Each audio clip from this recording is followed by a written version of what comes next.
joined now by Michael Goot, who has been one of our reporters in the courtroom for this entire trial. And you have been there since, I think, the beginning. Tell us about just kind of your takeaway from being there now several days. Well, sometimes it seems like we kind of stop and start because we get momentum, and then one of the attorneys raises an objection. They send the jury out, and then the attorneys confer with the judge, and then we come back in the room, and we kind of repeat that process a couple of times.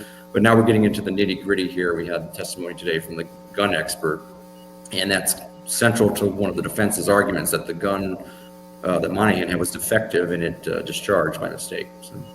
Right. And have the families, either the Monahan family or the Gillis family, been in court for this?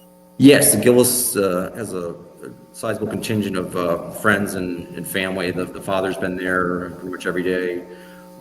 He's been there. He's stepped out of the room for some sensitive moments, like when there was the disturbing photos of his daughter deceased in the roadway after the cemetery. It's kind of like we're sort of on by two tracks. What's kind of unique about this case is there was two scenes. There was the scene where the friends drove to get a cell signal to try to find what was going on Cemetery Road, and then there, of course, was the Monahan residence. So we're kind of going sort of back and forth sometimes with the investigators coming to the stand.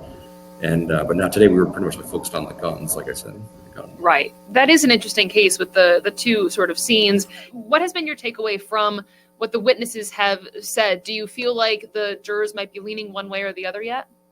Kind of hard to say. They're kind of keeping sort of blank, expressionless, just kind of taking everything in.